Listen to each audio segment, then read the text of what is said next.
il y a des paroles qui ont besoin d'être entendues dans les cieux, n'est-ce pas? Et on a beaucoup entendu tous ces jours. Descends, viens, remplis-moi et tout ça, c'est bien. Et moi, je suis d'accord avec, bien sûr, toutes ces paroles. Mais j'entends le Seigneur me dire, qui est-ce qui veut bien monter avec moi, me rejoindre là-haut? Et on lit cette parole dans l'Apocalypse. Jean, à un moment donné, l'apôtre Jean qui a écrit le livre de la Révélation, c'est le voyant parmi tous les voyants. Voyant, ça veut dire celui qui voit dans l'invisible, celui qui est avec un manteau, une onction prophétique. C'est lui qui va quand même écrire le dernier livre de la Bible et qui va dire ceci. Je crois que c'est dans Apocalypse 4, voilà. Vous savez, à un moment donné, il dit, non, c'est pas Apocalypse 4, je crois que c'est ça. Quand il dit, j'ai pas le verset, mais il dit, monte et je te ferai voir.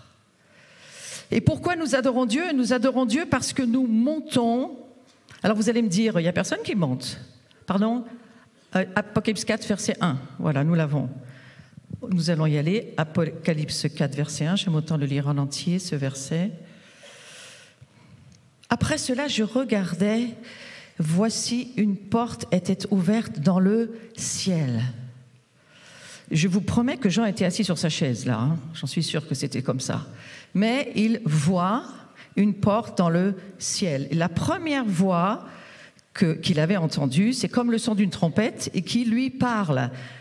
Je sais qu'il y a une montagne tout en haut là, plusieurs sont montés, mon mari est monté et il y a un chauffard, c'est une corne, petite corne, c'est grand, c'est petit, ça dépend de la bête, un peu comme vous, il y a des grands, des petits. Mais là, ce chauffard-là, il est petit, mais il a un super son.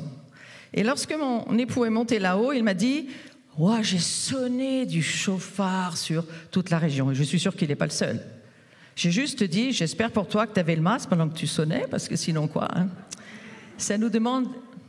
des fois, on oublie qu'on est sur la terre et puis c'est bien comme ça, parce que Jean aussi, souvent, il n'était plus sur la terre.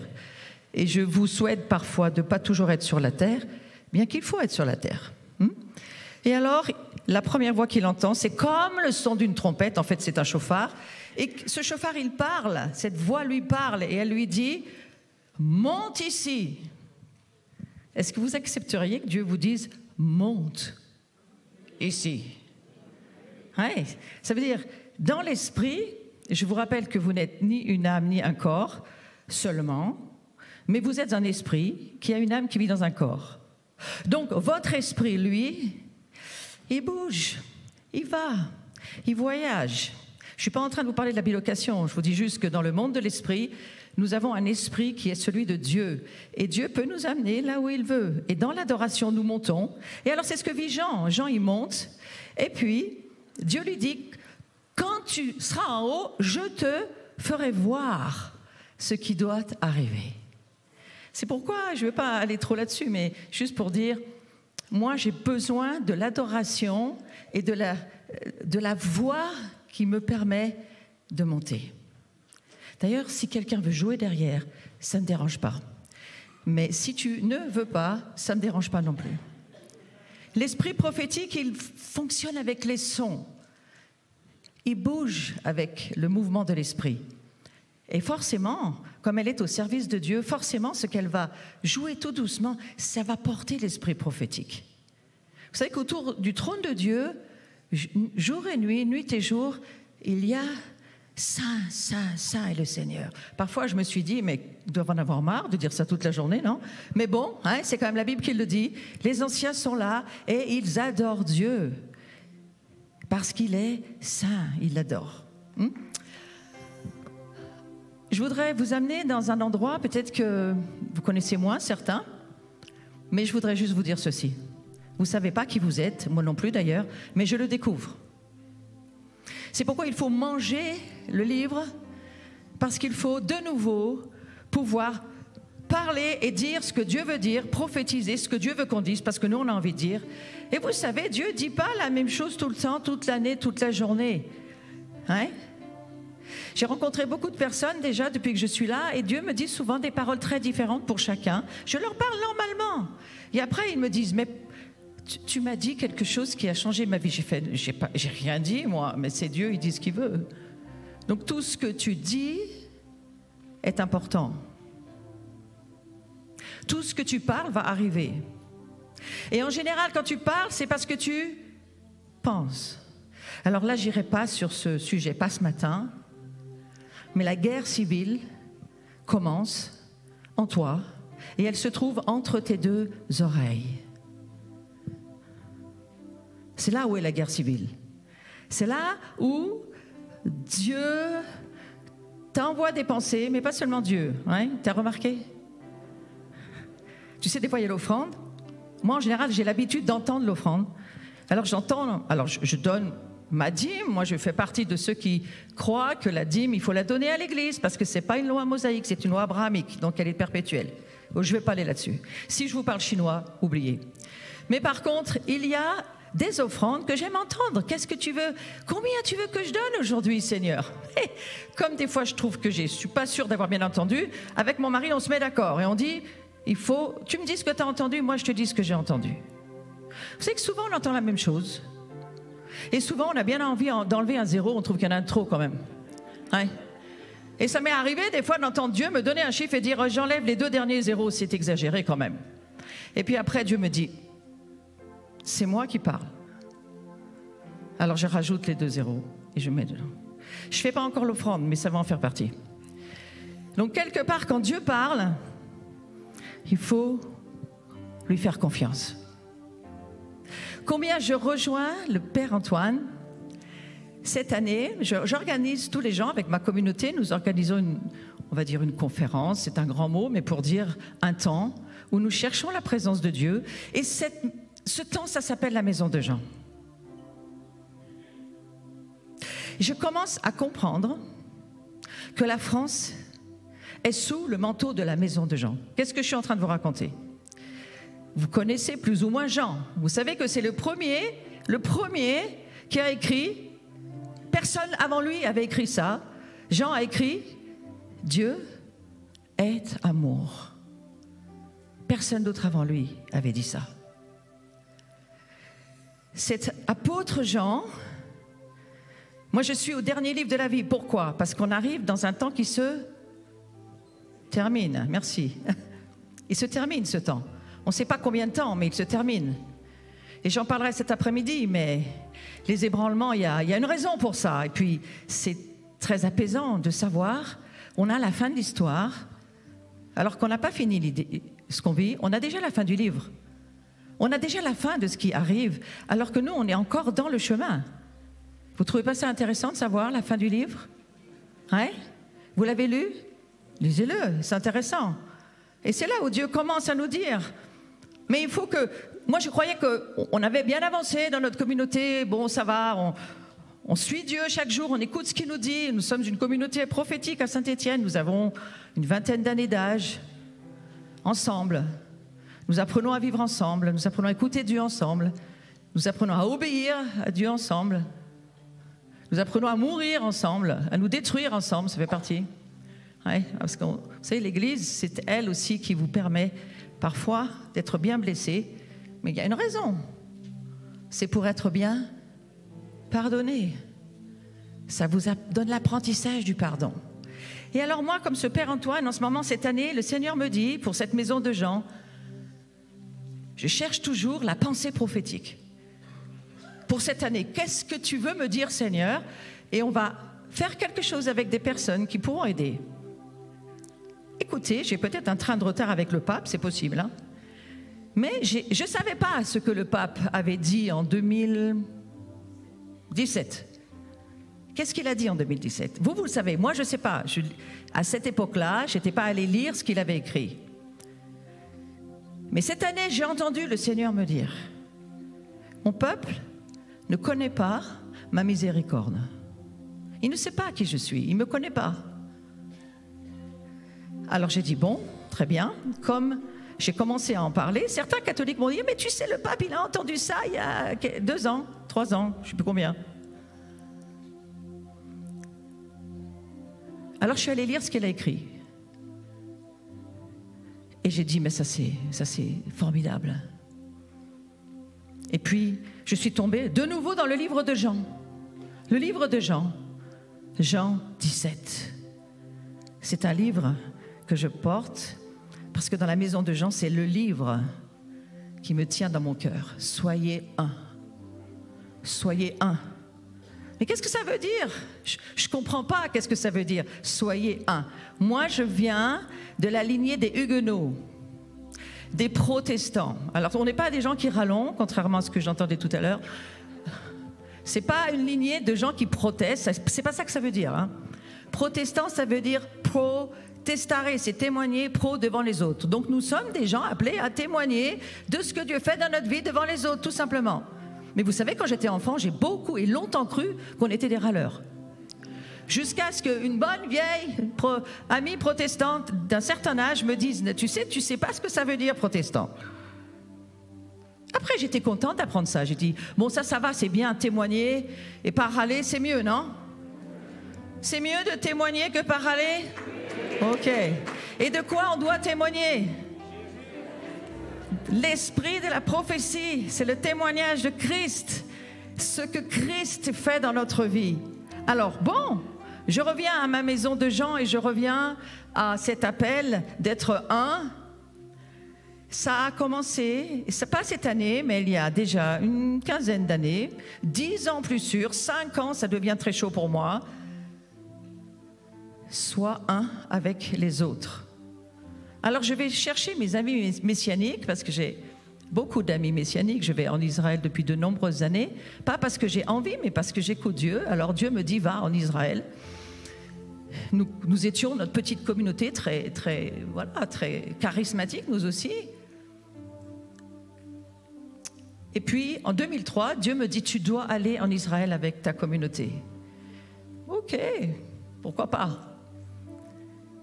J'ai pas plus que ça d'idées sur Israël, à part que j'ai quand même quelques idées, parce que je lis la Bible.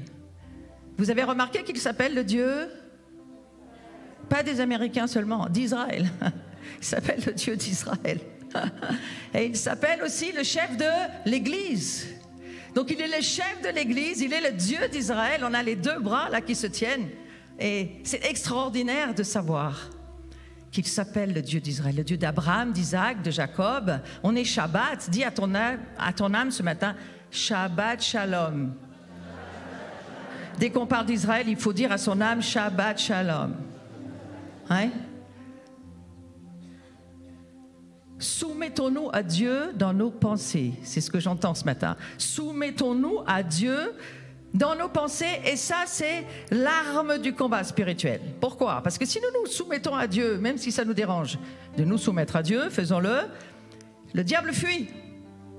C'est un verset de Jacques. Soumettez-vous donc à Dieu. Beaucoup courent en me disant, je suis attaqué par le diable, il m'attaque. Je dis, mais soumets-toi à Dieu, il va arrêter de t'attaquer. Hein? C'est très simple. Alors, je reviens à Jean 17. Soyez un comme nous sommes un. Mais c'est qui soyez? De qui on parle? Alors ça, je sais de la grande famille catholique, c'est sûr. On va peut-être parler aussi de la réforme aussi, elle est là. Hein, on va dire ceux qui, c'est pas les râleurs, c'est pas les protestants, je redis, c'est ceux qui simplement à un moment donné ont reçu des révélations et puis ils ont suivi le chemin de le Saint-Esprit. J'ai pas dit que vous ne le suiviez pas non plus, mais j'ai dit que nos chemins parfois, tout étant le même chemin, prennent pas tous la même direction, mais ils reviendront tous au même endroit, ceci dit. Si vous êtes embrouillés, c'est pas grave. Où est-ce que nous allons tous nous retrouver? Vous allez me dire dans le ciel. Oui et non, un moment dans le ciel, parce qu'à un moment donné, l'Église va être enlevée. Vous avez remarqué qu'on n'est pas enlevé maintenant. Les tribulations arrivent et nous sommes toujours là. Et j'ai une nouvelle pour vous. Vous allez être encore là, même quand il y aura encore des tribulations. Oh là là, je vous sens inquiet là. C'est Jésus qui a dit, il faut passer par beaucoup de tribulation pour faire quoi? Pour entrer dans le royaume de Dieu. Vous êtes déjà l'Église, soyez pas inquiets. Mais nous, maintenant, il faut entrer dans le royaume de Dieu. Ouais, Jean le Baptiste est venu dire quelque chose d'extrêmement important. Il a dit, il parlait aux Juifs bien sûr, et puis même aux autres, mais surtout aux Juifs. Et Jean-Baptiste a dit ceci, repentez-vous et croyez à la bonne nouvelle de l'évangile du royaume. Est-ce que vous croyez dans le royaume de Dieu? Où est-ce qu'il est, ce royaume? Vous croyez que Dieu vit seulement dans votre cœur? Oui, il y a un royaume dans votre cœur, mais il y a un vrai royaume dans les cieux, au 3e ciel. Et c'est là où Dieu vit. Et lorsque nous sommes nés à nouveau, nous sommes nés d'eau et d'esprit, ce que Jésus dira à Nicodème. Docteur de la loi, il connaît parfaitement la Torah, il ne comprend rien de ce que Jésus lui dit. C'est quand même quelque chose d'arriver à dire, il faut que je rentre dans le ventre de ma mère. Moi, je me suis dit, je crois que je suis... Il y a des trucs que je dis, c'est pas simple, mais alors là, je ne sais pas si je l'aurais sorti celle-là quand même. Il faut que je rentre dans le ventre de ma mère. Pour montrer qu'on est dans 2 domaines spirituels qui ne se rencontrent pas. Le domaine spirituel et le domaine de la chair. La chair ne comprend rien aux choses de l'esprit. Et l'esprit n'a rien à voir avec les choses de la chair. Et Dieu est extrêmement bon et miséricordieux pour nous, parce que nous naissons charnels. Tu nais de ton père et de ta mère de la chair. Ouais. S'il y a une souris qui rencontre une souris, mâle et femelle, s'ils se rapprochent un peu trop, ça va donner une souris. Et ça sera une souris. Et pour les êtres humains, c'est la même chose. Nous naissons par nos pères et nos mères chair, âme et corps, avec un esprit qui est... Eh bien non, justement pas. L'esprit qui est en nous, lorsque nous venons à la vie, il n'est pas vivant. C'est pour ça qu'on a besoin de Jésus. Il est mort. Nous sommes spirituellement morts de l'esprit. Nous avons un esprit, mais qui n'est pas de Wi-Fi avec Dieu. J'expliquais aux jeunes hier après-midi, je disais aux jeunes, est-ce que vous avez donné votre vie à Jésus? Je ne sais pas comment vous dites, vous, dans votre langage catholique. Excusez-moi, j'ai un langage un peu différent du vôtre, mais essayez de vous y faire. Moi, je me suis fait au vôtre depuis 2 jours, donc chacun son tour. Voilà. Et aujourd'hui, hier, je disais à ces jeunes, est-ce que vous connaissez Dieu? Non. Est-ce que vous aimeriez avoir une connexion avec Dieu? Ah bah oui. Est-ce que vous savez si vous l'avez? Alors c'était la réponse iranienne, comme ci, comme ça. Je suis allée beaucoup de fois, j'ai fait le tour de l'Iran et j'ai ramené une chose de l'Iran quand on parle aux Iraniens, comme ci, comme ça. Alors je dis, on va faire un truc très simple, parce qu'aujourd'hui Dieu nous aide. Il nous aime et il nous aide. Tout le monde connaît la Wi-Fi. Oui ou non? Je parle de quoi là? Si vous comprenez de quoi je parle, levez la main. Wi-Fi, Wi-Fi, pour les Anglais, je sais pas. Voilà. Donc moi j'ai un iPad, j'ai un iPhone, j'ai même un iMac. Je fais de la pub. Mais vous pouvez avoir autre chose. Extraordinaire. Avec la 4G, peut-être même la 5G maintenant, je peux connecter avec le monde entier. Et Dieu, c'est la même chose. Lui, il est le super monstre iMac au ciel. Et il a tout en lui. Il est le Dieu qui crée tout, qui croit tout, qui sait tout, qui rien qui n'est pas en contrôle. Et il nous donne une possibilité d'être un récepteur de son royaume. Tout en Wi-Fi. Alors j'ai dit aux jeunes, ça vous va, la Wi-Fi? Ouais. Qui veut de la Wi-Fi? Moi. Donc les jeunes, hier, ont connecté avec Dieu. Et Dieu est venu.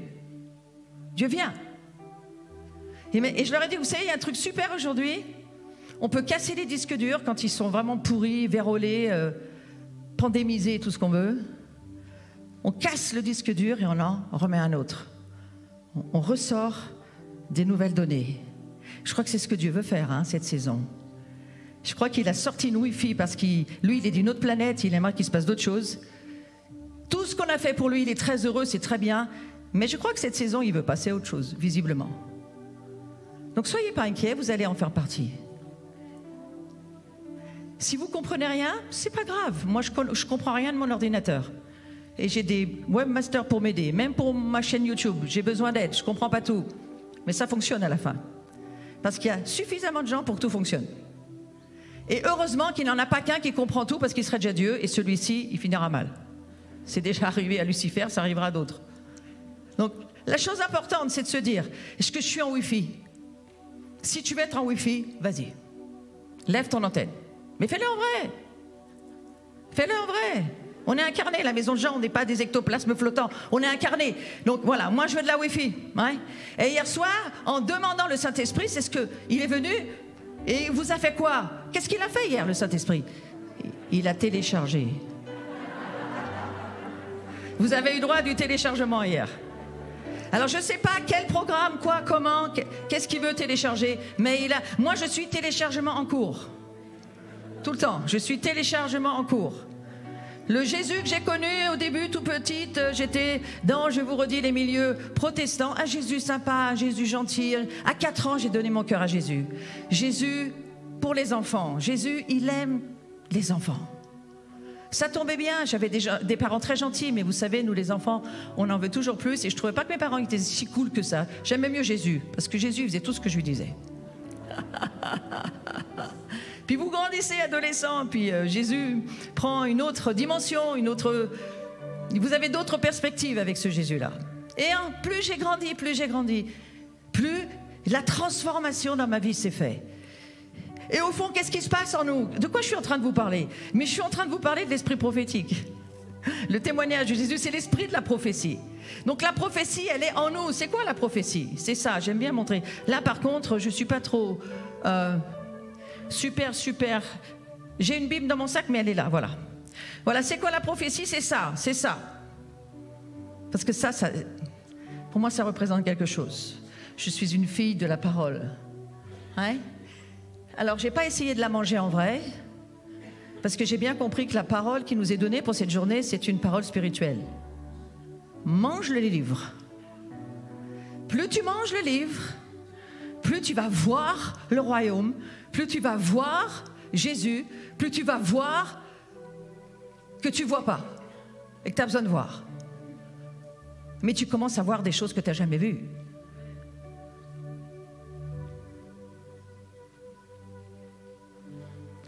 Il n'y a pas si longtemps, j'ai saisi que je me mariais avec Jésus, non? Vous aussi?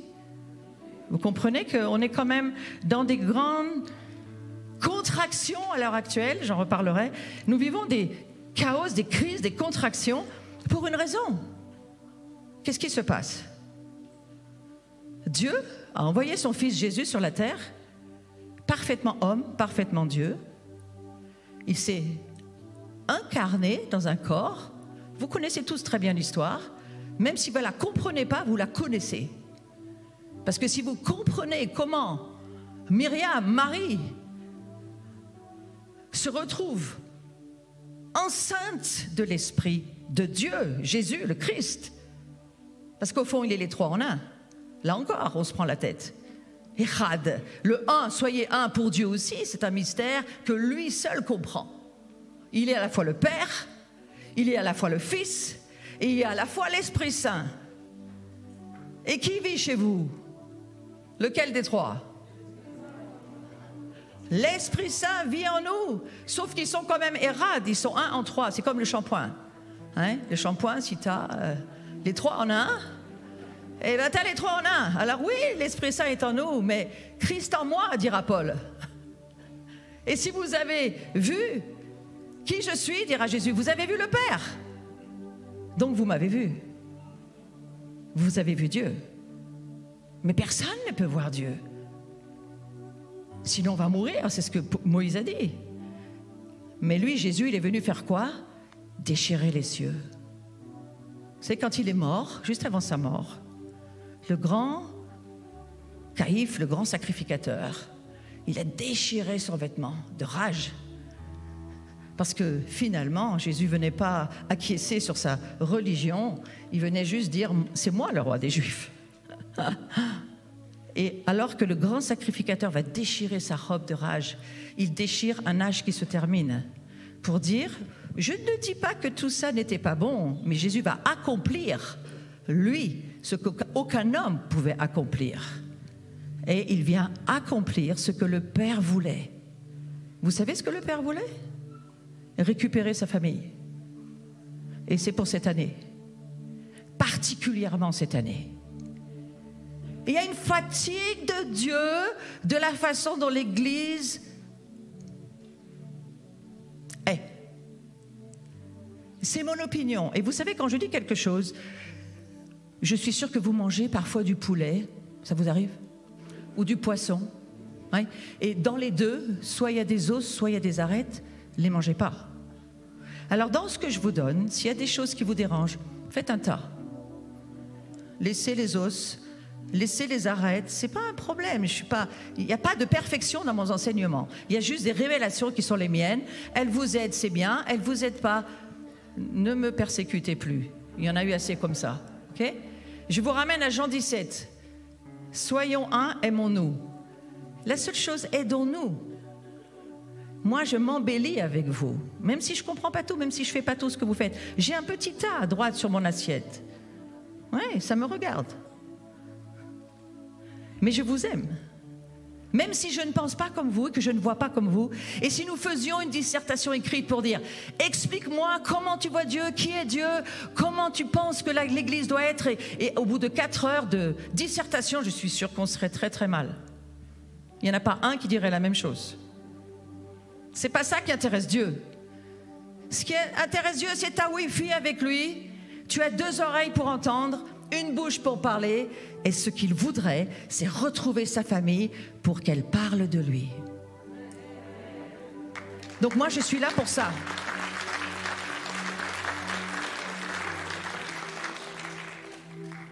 Mon cœur est rempli d'amour pour vous. Des fois, j'ai dit à Dieu, c'est exagéré. Pourquoi je les aime autant? Je suis allée en Chine, au Japon avec mon mari, nous parcourons les nations. J'ai embrassé les Iraniens. Je ne parle pas de politique, excusez-moi. Je parle des Perses, de ceux qui vivent en Iran, de ceux qui aiment ou n'aiment pas Dieu, mais qui sont des êtres humains et qui attendent l'amour de Dieu. J'étais au Liban dernièrement, avec Carlos Payan, on fait beaucoup de choses ensemble.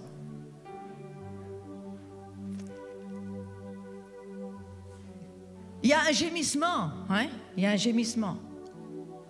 Dans notre cœur, dans mon cœur, il y a un gémissement. Vous savez ce que dira le prophète Ézéchiel? J'ai envoyé mes anges pour qu'ils parcourent le monde. Et ils cherchent ceux qui gémissent. Qui gémit?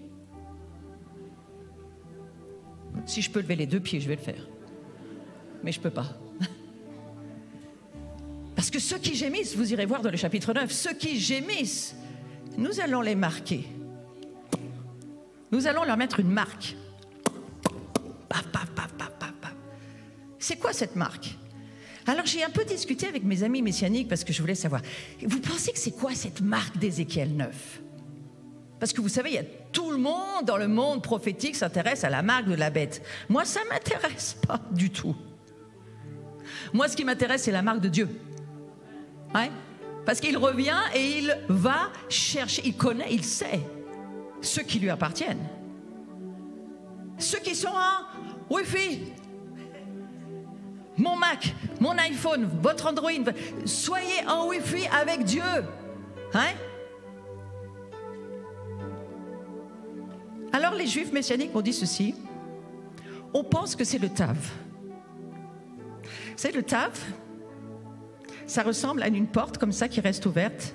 En fait, c'est le signe que Dieu a demandé à son peuple de faire sur les portes et les linteaux lorsqu'il devait attendre que l'ange de la mort passe et puis qu'ensuite ils allaient sortir d'Égypte. Vous connaissez peut-être pour certains les textes. Eh bien, c'est ce fameux signe que vous faites sans arrêt, vous. C'est le signe de la croix, en fait. Hein? C'est avec l'hysope, ils prenaient le sang et puis ils faisaient la marque du sang sur leur maison. Et je leur ai dit, ça c'est quand même intéressant. Parce que dans le monde chrétien, tout le monde comprend qui est Christ, qui est l'agneau et le pouvoir de son sang qui nous sauve. Alors nous sommes en ce moment dans une Égypte certaine. qui, je m'excuse de vous l'annoncer, mais ne va pas s'éteindre maintenant. Et il y a des événements qui vont aller de mal en mal. Le mal sera encore plus mal. L'impur sera encore plus impur. C'est ce que nous dit Jean dans l'Apocalypse. Mais retenez pas ça. Retenez, le pur sera encore plus. Dis à ton âme, c'est pour nous. Le pur sera encore plus pur. Est-ce qu'on a quelque chose à faire pour ça? Restez en Wi-Fi. Restez en Wi-Fi, connectés. Ouais. Quoi que vous fassiez, où que vous alliez. Je vais raconter une histoire. Peut-être que je n'ai pas le droit, mais je vais le faire. Vous couperez sur YouTube si ça ne va pas. On a dit, il ne faut pas parler de cette histoire. Vous savez, il ne faut jamais dire ça à un prophète. Il ne faut jamais dire, parlez pas de ça. Moi, je n'étais pas pour me faire vacciner. Non plus. Là.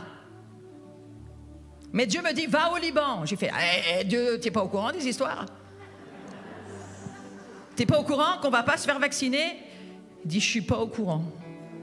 Ah, et je fais comment? Est-ce que je n'ai pas écrit dans l'Évangile, tu peux boire des potions mortelles, elles ne te feront rien?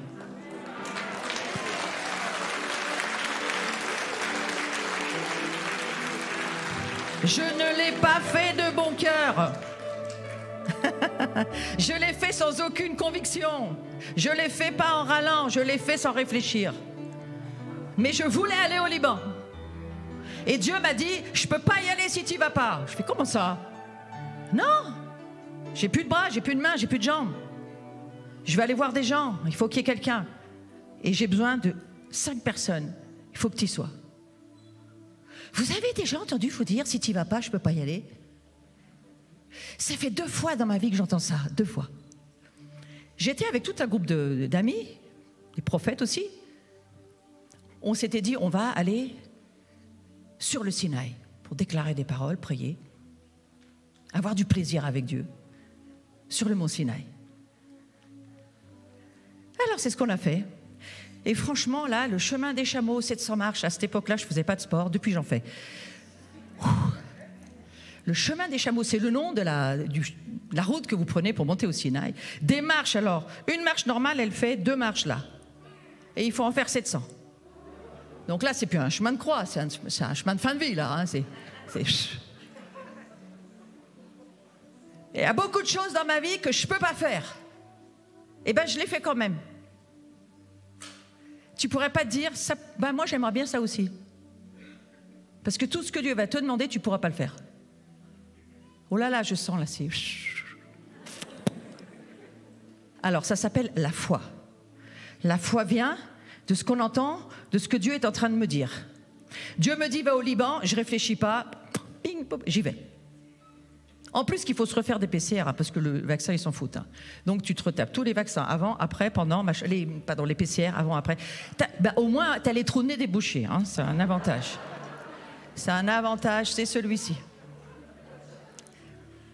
Ce que Dieu nous demande, c'est de faire ce qu'il nous dit. D'accord? Et comme les pensées de Dieu ne sont pas nos pensées, la guerre civile est entre tes 2 oreilles. Ouais. Donc tu as une oreille pour entendre Dieu et l'autre pour tout le reste. Essaye de boucher celle qui ne doit pas entendre et entends avec la bonne. Ouais.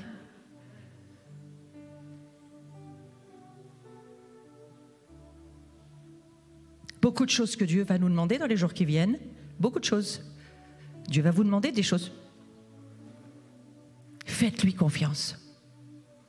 Il ouvre des chemins, il ouvre des portes. Il vous permet de faire des choses que vous ne pouvez pas faire. Alors sur ce Sinaï, je reviens à mon Sinaï, on arrive, les consignes de Dieu avaient été, tu arrives juste pour le coucher du soleil. Ah ben c'est pratique quand tu as 700 marches à te faire et que tu n'as pas d'horaire, tu fais. Donc on avait quand même 1 heure à tenir pour arriver juste au moment où le soleil se couchait. Pourquoi Dieu nous demande ça? Je ne sais pas. Est-ce que c'était important pour lui? Sûrement. Est-ce qu'il est maniaque, Dieu? Il est plein d'idées bizarres? Oui, sûrement. Sûrement. Le Dieu que je suis, c'est ça. Et Et on est redescendu de nuit, hein, avec des frontales. De nuit. Des grosses marches compliquées. Il n'y a eu aucun mort, aucun blessé, tout va bien. Ça, c'est déjà le miracle, n'est-ce pas? Et alors, le soir, arrivé, on a une petite conversation avec Dieu. Vous avez des conversations avec Dieu? Si vous avez des conversations, mettez votre main en l'air, mettez vos 4 doigts et dites plus de téléchargement. Hein? Et la 5 arrive, hein? C'est ça. La 5 arrive, après on va avoir la 10, après Jésus revient, amen. On n'a plus de doigts, il faut qu'il revienne. Et alors j'entends le Seigneur me dire ceci.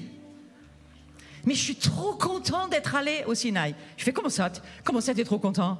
Mais tu y vas quand tu veux. Il me dit pas du tout. Et c'était très sérieux, hein, ce que j'ai entendu. Pas du tout. Il me dit, j'y vais quand tu y vas.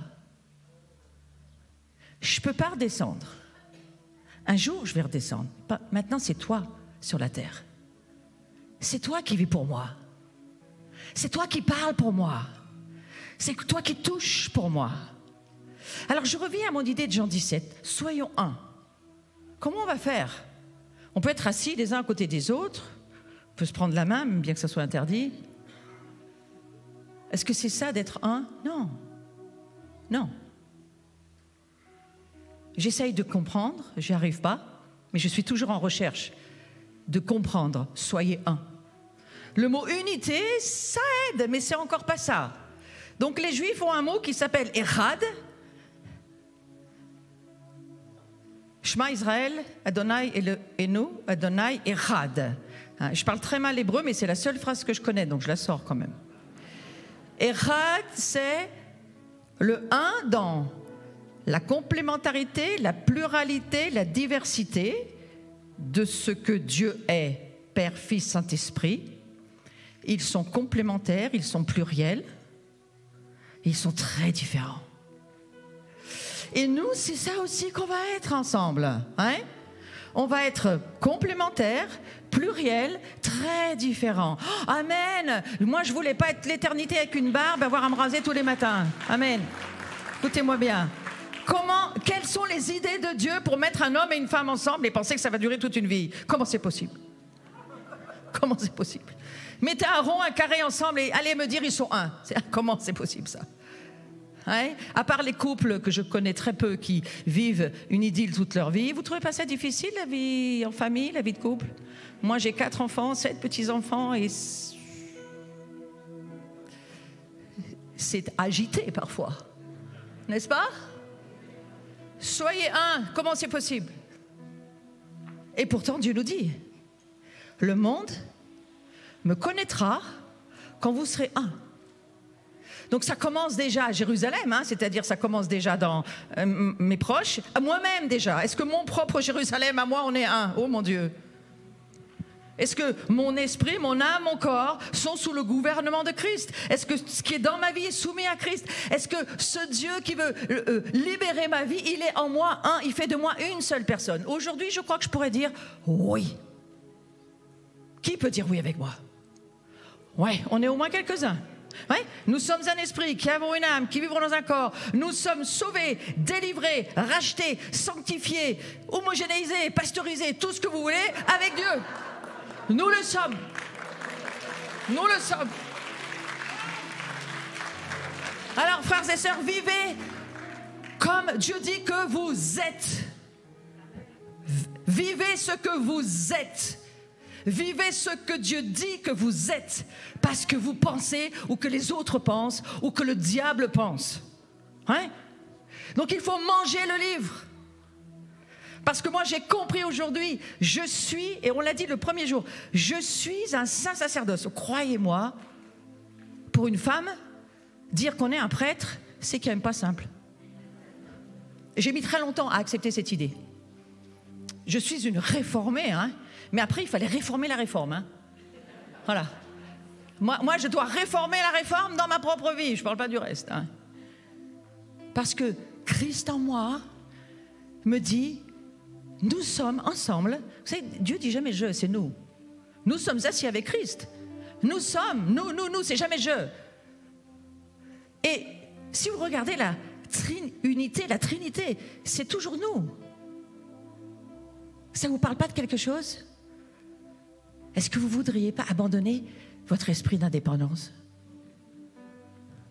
Le meilleur moyen, mariez-vous, hein, ça tue là. Les prêtres pas mariés, c'est les seuls saints que je connaisse. Mariez-vous, ça aide, ça gagne du temps. Faites des enfants, ça active.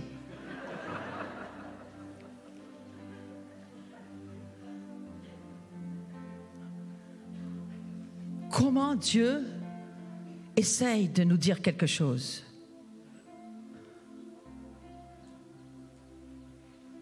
Nous sommes ce que Dieu dit que nous sommes.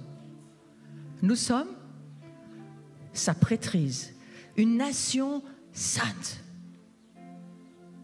Nous sommes un sacerdoce royal. Je crois qu'il faut d'abord apprendre à être sacrificateur pour ensuite pouvoir être roi, mais voilà, on est quand même tout ça en même temps. Alors, je vais vous dire un truc qui m'a beaucoup aidé, parce que l'esprit prophétique m'a beaucoup aidé à comprendre ça. Ce que Dieu dit, c'est vrai. Donc, nous le sommes. C'est légalement déclaré dans les cieux. Faites ça avec moi. Légalement, c'est déclaré dans les cieux que Dieu dit que je suis un saint sacerdoce, une nation royale. Hein? C'est écrit dans les cieux, c'est écrit dans mon livre, donc je le suis, c'est écrit. Dans ma condition humaine, j'ai un certain chemin à faire pour le rattraper. Hein? Mais je le suis vraiment. Et si vous pensez ce que Dieu dit, vous allez beaucoup plus vite le devenir. C'est pour ça qu'il faut manger le livre. Pas en vrai, ça ne sert à rien. Lisez-le. Je mange ta parole, je médite sur ta parole, je crois à ta parole. Pourquoi? Parce que la parole, c'est une épée. Dans l'armure d'Éphésiens 6, dans le chapitre 6 du livre d'Éphésiens, il y a tout cet incroyable chapitre qui nous instruit. D'abord, pourquoi vous êtes toujours en train de chanter que Jésus est victorieux? Ouais, c'est une question que je me suis posée ce matin. Mais parce qu'on est en guerre. Dis à ton voisin, on est en guerre. La guerre est spirituelle. Il y en a un qui veut garder la place sur la terre. Mais Dieu a prévu un autre plan. Il a donné la terre à ses habitants et c'est nous, les saints. Vous pourriez dire avec moi, la terre nous appartient grâce à Dieu. Et comment il vous appelle dans la Bible, Dieu? Ah, vous êtes gentils, les catholiques, mais ce n'est pas ça dans le verset. Les saints la possèdent. Ah, eh bien oui, alors là, si c'est des trop grosses arêtes, laissez-les. Mais je vais quand même vous en parler 2 minutes.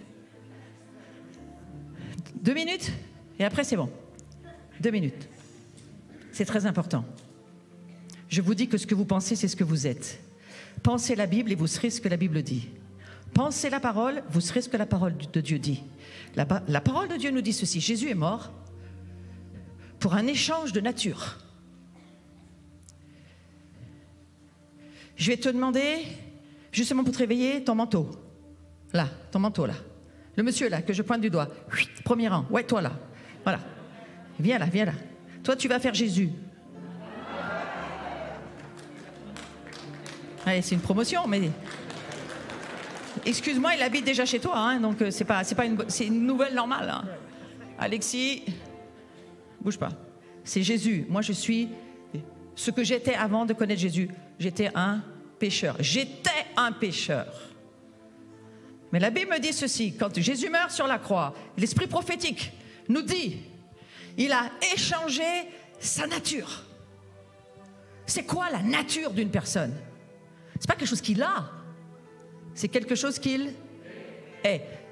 Les verbes d'état en français, être, paraître, devenir, demeurer, rester. Il fait partie des verbes d'état. Hein, c'est ma nature. Alors Jésus va dire ceci. Donne-moi ta nature de pécheur. Ça n'a rien à voir seulement, c'est pas les péchés que je te donne. Jésus.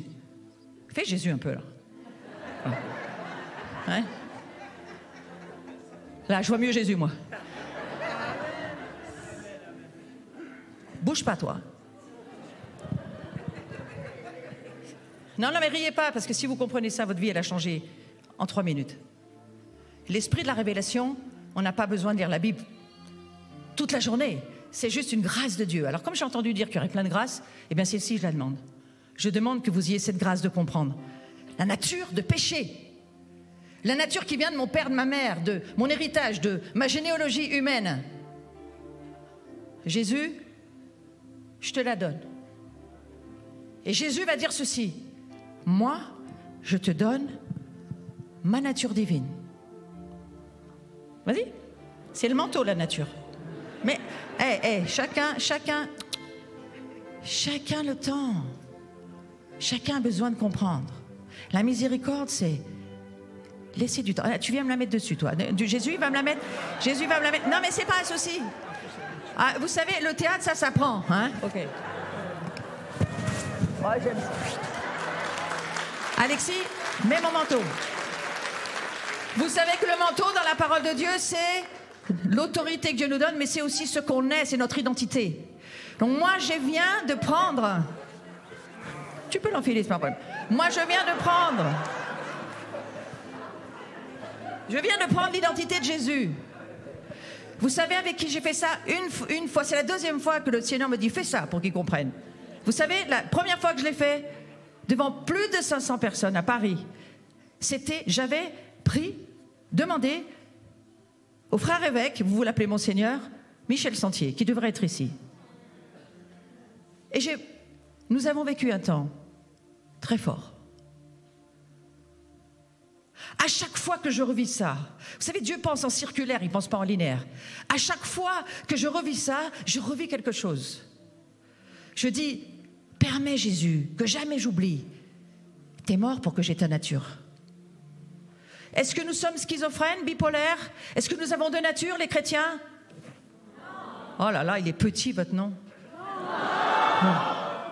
Ça veut dire quoi? Ça veut dire que nous sommes de la nature de Dieu. Si tu penses ça, tu vas le devenir. Si tu crois ça, tu l'es déjà. Nous sommes le sacerdoce de Dieu. Chacun. C'est pour ça que Jésus meurt. Le Père dit au Fils, rends-moi ma famille. Rends-moi ma famille. Ils ont tous des noms de famille. Mais c'est ma famille. C'est ça la saison prophétique dans laquelle nous sommes. Et lorsque nous vivrons cela, le monde va voir Christ et va voir le Père. Et ils vont dire, mais qui ils sont pour s'aimer autant? Nous savons que nous sommes de Dieu. Nous savons que nous sommes nés d'en haut. Notre maison, elle est là-haut. Alors si on s'endort très vite, on est mieux là-haut, c'est pas grave. La peur de la mort s'en va. Les premiers martyrs chrétiens, là je suis au moins à 6 minutes, les premiers martyrs chrétiens n'avaient pas peur de s'endormir. Mais leur passion faisait qu'ils obéissaient à Dieu. Amen. Maintenant je vais lui rendre son manteau, et il va me rendre le mien.